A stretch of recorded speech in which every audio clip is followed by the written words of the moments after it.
నమస్తే, welcome to DD9 వార్త. Right, హైదరాబాద్లో హాస్టల్స్ వ్యవహారం పెద్ద ఎత్తున అయిపోయినాయి. అంటే గతంలో అక్కడక్కడ హాస్టల్స్ కనిపించాయి, కాలానికి అనుగుణంగా హాస్టల్స్ కూడా పెరగడం జరిగింది. దీంతోపాటు కోలింగ్స్ పెరిగినాయి, నాన్ కోలింగ్స్ లివింగ్స్ పెరిగినాయి.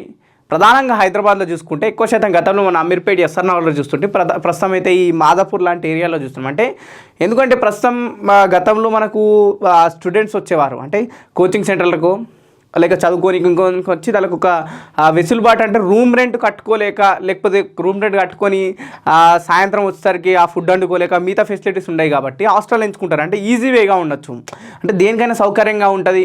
వచ్చేసరికి అటు మనం ఉండనీకి ఉంటుంది, ఫ్రెషప్ ఉంటుంది, క్లీన్ ఉంటుంది, ఇంకోటి వంట పెడతారని చెప్పేసి ఒక ఆలోచనతో ఎక్కువ మంది హాస్టల్స్లో ఉంటారు. సో అది కాసేపు మాదాపూర్, ఆ కల్చర్ అంటే మాదాపూర్కి షిఫ్ట్ అయిపోయింది. ఎందుకంటే మాదాపూర్ చుట్టుపక్కల ఎక్కువ శాతం ఐటీ ఆఫీసులు అయిపోయినాయి. అంటే ఈ మాదాపూర్ హైటెక్ సిటీ కావచ్చు, గచ్చిబౌలిలో ఇవి ఐటీ ఆఫీస్ అయిపోయేసరికి ఎప్పుడైతే ఇతర రాష్ట్రాల నుంచి యువకులు వస్తులు, వివిధ జిల్లాల నుంచి యువకులు వస్తులు కాబట్టి ఇక్కడ స్టే చేయడానికి వాళ్ళు ఒక హాస్టల్ అనేది ఒక ఎంచుకుంటారు. సో తల్లిదండ్రులు కూడా సరే హాస్టల్ ఉన్నారు కదా, చాలామంది లేడీస్తో ఉంటారు. సో దాంట్లో అంటే ప్రత్యేకంగా అబ్బాయిలు ఇబ్బంది పడు తక్కువ హాస్టల్స్లో, ఎందుకంటే వాళ్ళు చిన్నప్పటి నుంచి హాస్టల్స్లో పెరిగి ఇంకో దగ్గర పెరిగి వస్తారు. కానీ అమ్మాయిలు ఒకసారి ఇంటి నుంచి బయటకు వెళ్ళిందంటే అటు తల్లిదండ్రులకు భయమే ఉంటుంది, అమ్మాయిలకు కూడా భయమే ఉంటుంది. అంటే బయట ఏమన్నా జరిగితే మన పరిస్థితి ఏంటిదని ఒక భయంతో వాళ్ళు చాలా వరకు జీవిస్తూ ఉంటారు.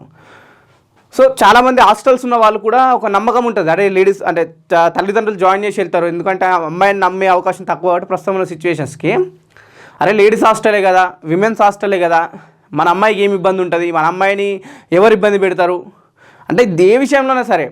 సో ఇట్లాంటి ఒక ఆలోచనతో వాళ్ళ తల్లిదండ్రులు లేకపోతే అమ్మాయిలో వాళ్ళు వచ్చి విమెన్స్ హాస్టల్లో జాయిన్ కావడం జరుగుతుంది. సో ఇక్కడ వరకు అంతా బాగానే ఉంటుంది. సో రావడం, వాళ్ళ జాబ్కి వెళ్ళడం, నేను చదువుకునే వాళ్ళు చదువుకుంటారు. కానీ ఇక్కడ ఏమైందంటే మాదాపూర్ ఒక రీసెంట్ జరిగిన ఇష్యూ, ఒక హాస్టల్ యజమాని ఎవరైతే జనరల్గా ఏంటంటే ఉమెన్స్ హాస్టల్కి జెంట్స్ వెళ్ళొద్దు, జెంట్స్ ఉన్నా కూడా ఉమెన్స్ హాస్టల్ మెయింటైన్ చేయాలి విత్ వాచ్మెన్తో సహా. వాచ్మెన్ కావచ్చు, వంట చేసే ప్రతి ఒక్కరు లేడీస్ పెట్టుకుని నడిపిస్తారు అక్కడ. కానీ ఇక్కడ ఉన్న మాదాపూర్లో ఒక హాస్టల్ రీసెంట్గా ఒక పెద్ద ఎత్తున ఒక దుమారాన్నే లేపింది. ఎవరైతే మైనర్ బాలికపై అక్కడ ఉన్న హాస్టల్ యజమాని దురుసుగా ప్రవర్తించడం, లైంగికంగా వేధించడం ద్వారా ఆ అమ్మాయి కాస్త ఇబ్బంది పడింది.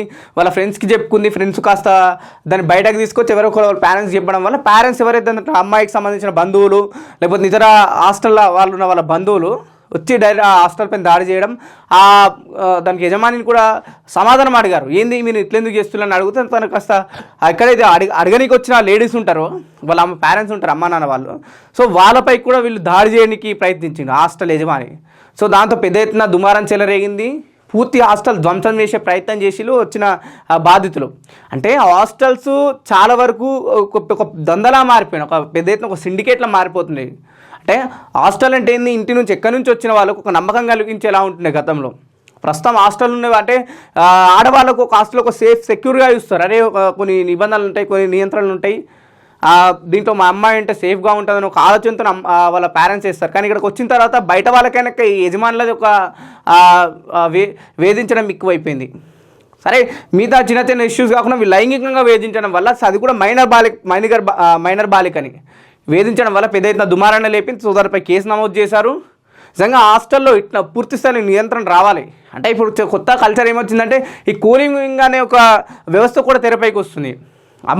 అబ్బాయిలు కలిసి ఉండొచ్చు అనే ఒక వ్యవస్థ కూడా తెరపైకి వచ్చింది. సో ఎవరిష్టం వాళ్ళే, సుప్రీంకోర్టు చెప్పింది ఆల్రెడీ, ఎవరిష్టం వాళ్ళే. ఒక అబ్బాయికి అమ్మాయికి మేజర్ అయితే అబ్బాయి అమ్మాయి ఓకే అంటే వాళ్ళ మూడో వ్యక్తికి అవసరం లేని విధంగా కూడా సుప్రీంకోర్టు తీర్పిచ్చింది న్యాయబద్ధంగా. ఎవరిష్టం వాళ్ళది. కానీ బలవంతం చేసినా లేకపోతే ఇట్లాంటి ఆ లైంగిక దాడులకు తెగబడ్డా ఖచ్చితంగా వాళ్ళపైన పోలీసులు కావచ్చు, అక్కడ ఉన్న తల్లిదండ్రులు చర్యలు తీసుకుంటారు. ఖచ్చితంగా కఠినమైన శిక్ష కూడా విధించాలని చెప్పేసి కూడా ఒక ప్రభుత్వం పూర్తి నిర్ణయానికి తీసుకురావాలి. ఎందుకంటే హాస్టల్స్ అనేది ఎవరు కూడా ప్రభుత్వం ఏర్పాటు చేసినవి ఉన్నాయి. ఇప్పుడు చాలా వరకు మాదాపూర్లో ఇల్లీగల్ హాస్టల్స్ నడుపుతాయి, ఎటువంటి పర్మిషన్స్ ఉంటాయి, ఎలా సరిగ్గా డ్రైనేజ్ వ్యవస్థ ఉండదు. జనరల్ ఇప్పుడు బయటకు వెళ్తే ఇక్కడ మాదాపూర్ అయ్యప్ప సొసైటీ ఇటువంటి గల్లీలోకి వెళ్తే హాస్టల్ నుంచి వచ్చే మురుగునీరంతా రోడ్డు పైకి వెళ్తుంది, పార్కింగ్ ఏరియా ఉండదు. దాదాపు 10,000 నుంచి 12,000 దాకా వాళ్ళు ఛార్జ్ చేస్తారు నెలకు, విత్ నాన్ ఏసీ. మళ్ళీ ఏసీ అయితే మళ్ళీ ఇంకో 5-6 ఎక్కువనే. దాని 3 పూటలు తిండి సరిగ్గా ఉండదు. సో ఇట్లాంటివన్నీ భరించుకుంటూ వాళ్ళు ఆ జాబ్ చేసుకుంటూ చదువుకోనికి వచ్చిన ఇంకో కోచింగ్కి వచ్చిన వాళ్ళు ఉంటారు. సో ఇవన్నీ దాటుకొని వచ్చిన సరే హాస్టల్ యజమానులతో లేదంటే ఇట్లాంటి లైంగిక దాడులకు వాళ్ళు గురైనప్పుడు ప్రభుత్వం కూడా దీనిపైన ఒకసారి చర్య తీసుకోవాలి. ఏం జరుగుతుంది హాస్టల్స్లో, నిజంగా హాస్టల్స్లో అవి లీగల్గా ఉన్నాయా, ఇల్లీగల్గా ఉన్నాయా? నిజంగా లేడీస్ హాస్టల్ అయితే అంటే ఎంతవరకు లేడీస్ స్టాఫ్ ఉన్నారు, జెంట్స్ స్టాఫ్ ఎందుకు ఉండాల్సి వస్తుందనే విషయాలపైన కూడా అక్కడున్న ఇప్పుడున్న ప్రభుత్వం లేకపోతే లోకల్గా ఉన్న ప్రభుత్వానికి సంబంధించిన నాయకులు, అధికారులు ఖచ్చితంగా వీటిపైన దృష్టి సారించాలని చెప్పేసి కూడా తల్లిదండ్రులు కోరడం జరుగుతుంది.